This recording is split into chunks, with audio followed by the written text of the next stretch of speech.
Indonesia sedang mengalami keresahan yang amat sangat. Bangsa yang sudah semakin tua usianya ini masih harus bergelut dengan problema yang belum terselesaikan.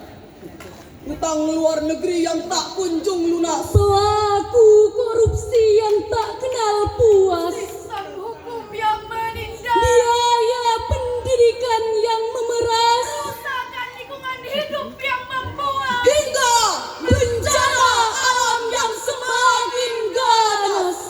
Dan yang lebih parah daripada ini, hadirin, pembangunan terhambat, pendidikan tersumbat, ekonomi tersendat, rakyat semakin melarat, hukum semakin sekarat, karena tidak mampu menjerat biang penjahat yang dikutuk dan dilaknat.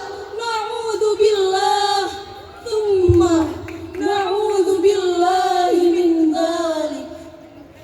Apa yang terjadi dengan bangsa yang besar ini? Apa yang terjadi dengan bangsa yang berpendudukan muslim terbanyak ini? Jawabannya adalah karena sebagian pemimpin kita sudah kehilangan akhlakul karimah.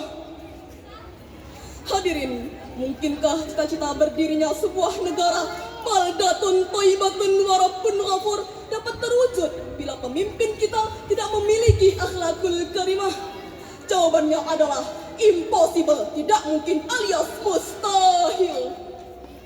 Sebagai solusi dalam permasalahan yang sedang dihadapi bangsa ini, maka kami akan membawakan syarah Al-Quran yang berjudul Kepemimpinan dalam konsep Al-Quran sebagai landasan surat Al-Ahzab ayat 21 sebagai berikut.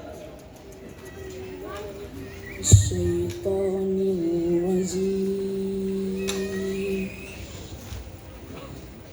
Bismillahirrahmanirrahim.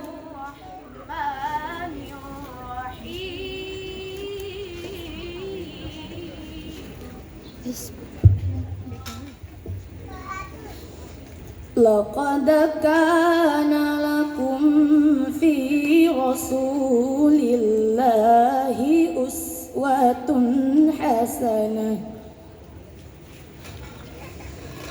liman kana yarjullaha wal yawmal akhir wa dzakarallaha katsira.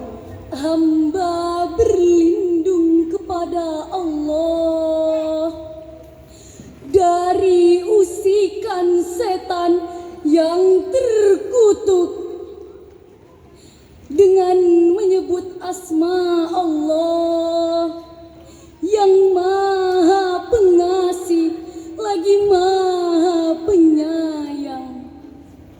Sesungguhnya telah ada pada diri Rasulullah itu suri tauladan yang baik bagimu, yaitu bagi orang-orang yang mengharapkan rahmat Allah dan kedatangan hari kiamat, dan ia banyak mengingat Allah. Hadirin rahimakumullah, Imam Ibnu Katsir di dalam kitab tafsirnya jilid 6 halaman 461 menyebutkan bahwa ayat yang mulia ini adalah pokok yang agung tentang mencontohkan Rasulullah Sallallahu Alaihi Wasallam sebagai suri teladan yang baik dalam berbagai perilaku, perbuatan, dan perkataannya.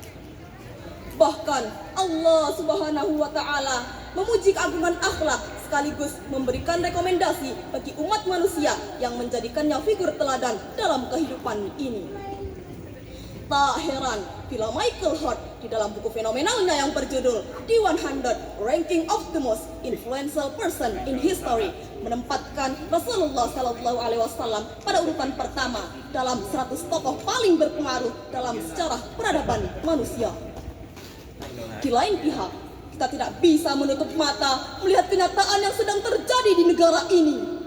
Bukan lagi rakyat sebagai pemegang kekuasaan tertinggi. Kata demokrasi, jika kita cermati dengan teliti, mulai terkikis hilang dari pemerintahan kita saat ini, sehingga rakyat mengkritisi diberi sanksi. Rakyat terhina terkena pidana. Rakyat berbicara dihukum penjara. Mau jadi apa Indonesia kalau begini caranya? Betul hadirin? Untuk keluar dari permasalahan ini, dengan indahnya Al-Quran memberikan tuntunan terhadap apa yang harus dilakukan oleh para pemimpin kita. Hal ini sesuai dengan firman Allah surat Al-Imran ayat 159 sebagai berikut. فَبِمَا رَحْمَةٍ مِّنَ اللَّهِ لِنتَ لَهُمْ وَلَوْ كُنتَ فَظًّا غَلِيظَ الْقَلْبِ لَانفَضُّوا مِنْ حَوْلِكَ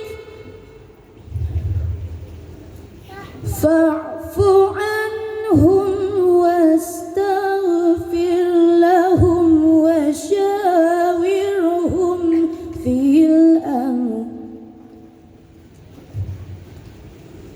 فإذا عزمت فتوكل على الله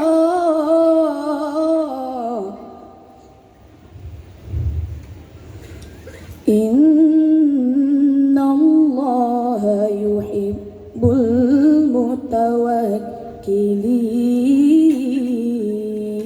المتوكلين صدق الله العظيم.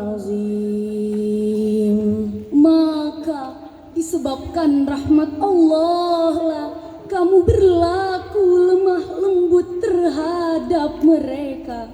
Sekiranya engkau bersikap keras dan berhati kasar, tentulah mereka akan menjauhkan diri dari sekelilingmu.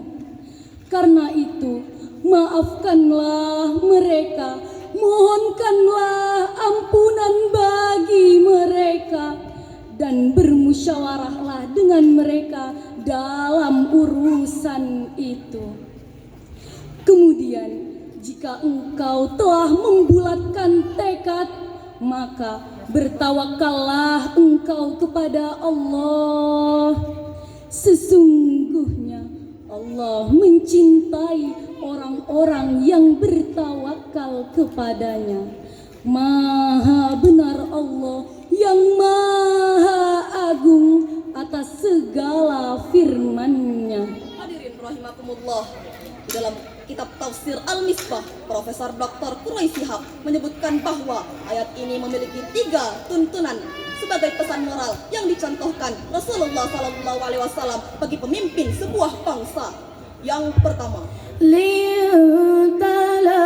bersikap lemah lembut terhadap kawan maupun lawan. yang kedua, Fa'fu anhum wastaghfir lahum, bersikap lapang dada, mudah memaafkan dan memberikan ampunan atas setiap kesalahan. dan yang ketiga, Wasyawirhum fil amr, musyawarah adalah tradisi dalam setiap pengambilan keputusan. untuk itu, sebagai solusi dalam permasalahan ini, ada 3 grand strategi yang dapat diteladani oleh para pemimpin kita.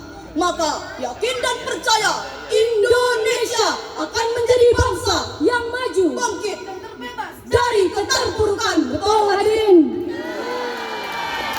Dari syarah tadi, ada beberapa kesimpulan yang dapat kami sampaikan. Pertama, Rasulullah SAW adalah figur panutan dalam segala aspek kehidupan. Kedua, sosok pemimpin sangat penting dalam kehidupan berbangsa dan bernegara.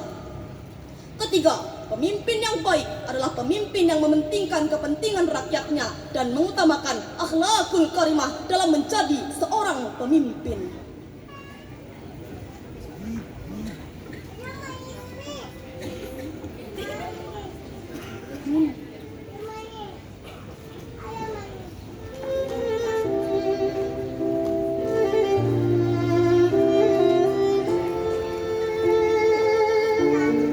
Wahai para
warahmatullahi wabarakatuh. Takbir! Takbir! Sekali lagi takbir!